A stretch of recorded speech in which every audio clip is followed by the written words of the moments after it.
Everyone, my name is Edward, and today I will be discussing and analysing the Week 3 film, The Wind That Shakes the Barley. My analysis will come under two differing points of view. First, I will discuss the political notions that are represented in the film, and then I will go into detail about how the film represents and portrays these very real concepts. These two concepts are covered in the Week 3 main film and the secondary films, as well as the weekly readings.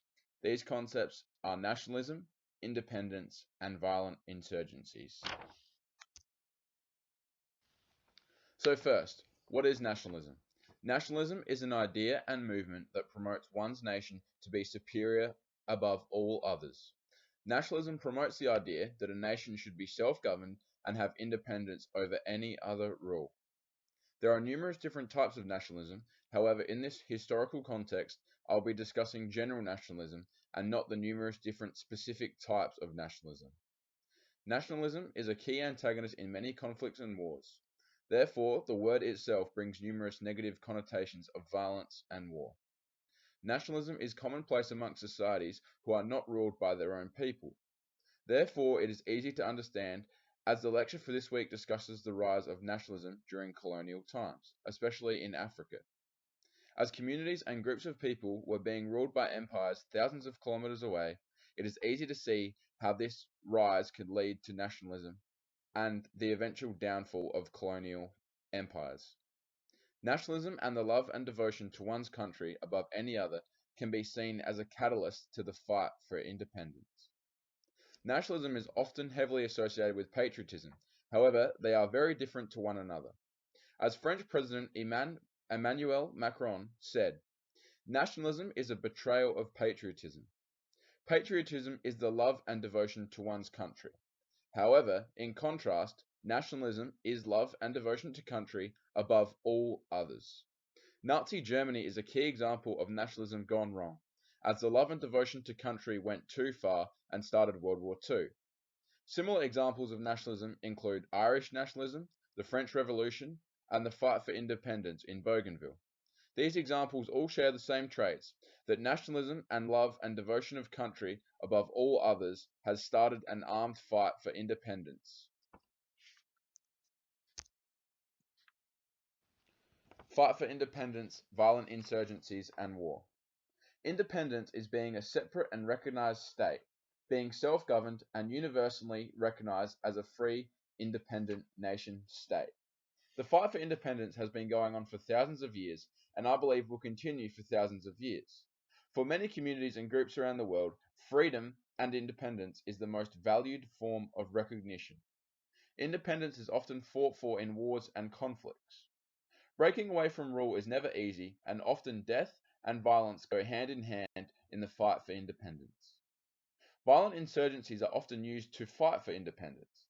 An insurgency is an armed and violent rebellion against authority. The fight for Indian independence is a key example of violent insurgencies, as the war for Indian independence was particularly bloody and cost many lives. Many groups and societies around the world are still fighting for independence today. Catalonians continue to fight for independence in Spain and have had numerous referendums and votes in favour of being an independent state. However, the Spanish have failed to recognise their bid for freedom, and the fight for independence continues. Historical context on the IRA. The Wind That Shakes the Barley is a movie that is based during the fight for Irish independence. Therefore, some context on the historical situation is needed to deeper understand the film's main themes and events.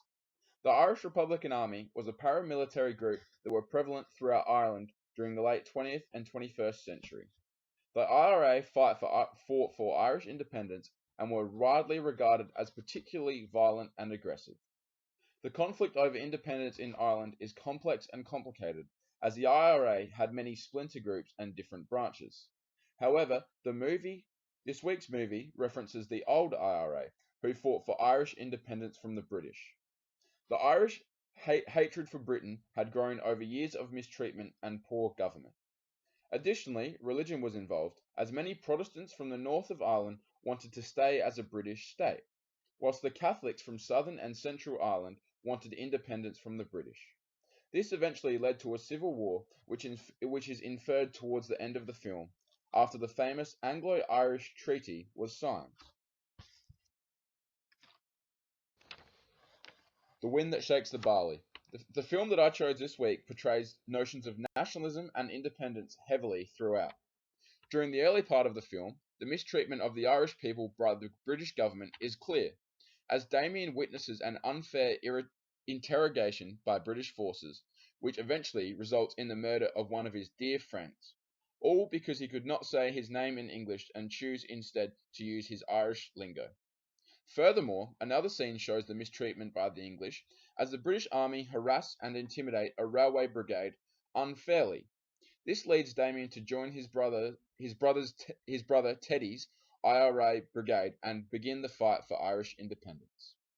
Armed insurgencies is also represented throughout the film, as the IRA members' tactics of gruesome guerrilla warfare and to shoot and kill are often depicted throughout. I believe that the strongest representation of both independence and nationalism occurs at the end of the film. After the Anglo-Irish Treaty is signed, Damien joins the anti-treaty IRA and his brother, Teddy, becomes pro-treaty. Damien is captured by the pro-treaty officers and offered freedom and immunity in order to snitch on his fellow anti-treaty IRA comrades. Instead, Damien refuses to rat out his fellow independence fighters and is eventually executed by his own brother.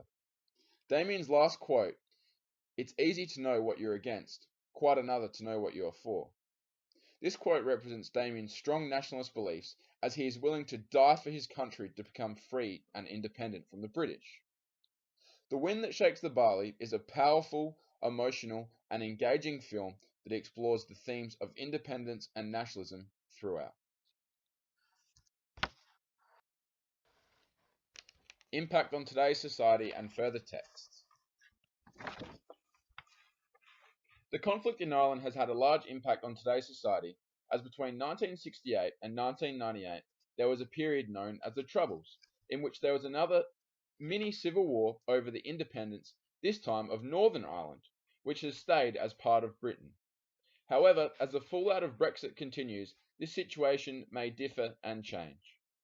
Today, there are thousands of independent separatist groups fighting all over the world for independence and freedom.